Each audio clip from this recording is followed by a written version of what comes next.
All right, welcome back again. We want to look at a concept called linear expansivity. All right, linear expansivity is a term used to describe how a material responds to heat being applied to it. For example, if we take different materials and apply the same quantity of heat to them, the way the two materials respond to heat is not the same. That is because the the microstructure of the materials and the materials they are being made of are not the same. So that is the reason for the differences in the way they respond to heat. All right, in a nutshell, let's look at what exactly this term is. By definition, we say that linear expansivity is the increase in length per unit length per degree rise in temperature.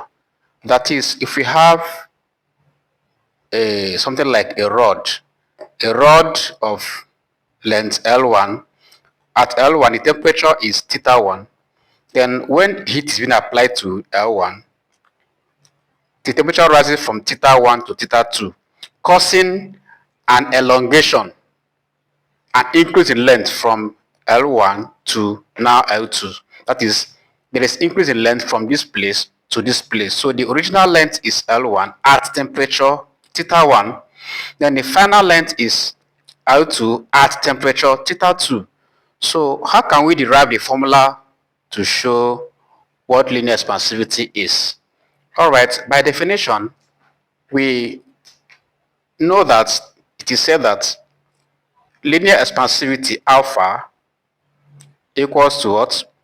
Increase in length. Increase in length. Sorry. Please increase, please. Increase in length. Per. Per simply means divided by. Per divided by unit length. Per again, degree rise in temperature.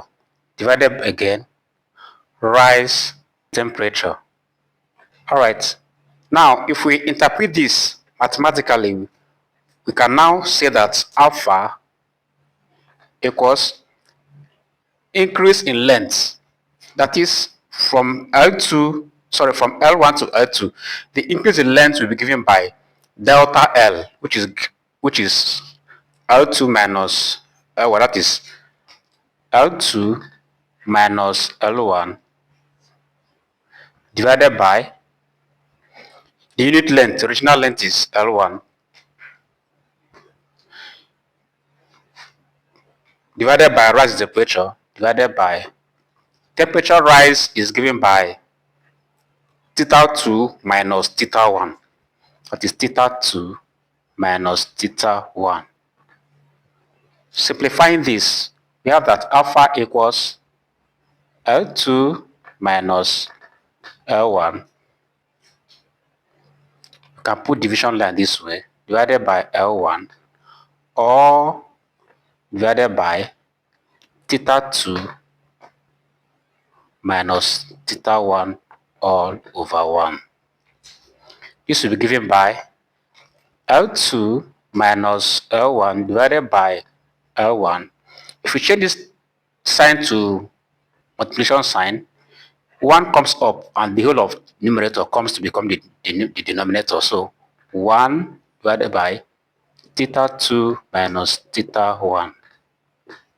Simplifying further, we have it to be equals L2 minus L1 divided by L1 will multiply the other side, this side of the equation, L1 into theta 2 minus theta 1.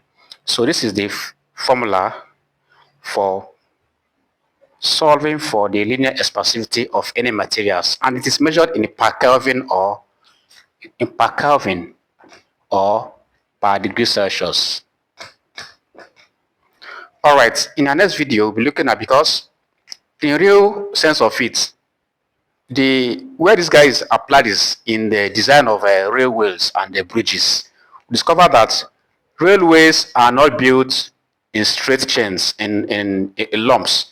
Instead, railway materials are built bit by bit. In this way, there are gaps left in between the railway lines. That gap left is not for showbiz. It is because the materials used in building those railways expand during the daytime when the temperature is too high. So there must be gap left. This gap left must be enough for each of the pieces to expand during the daytime, and at night when the temperature is cold for it to come back.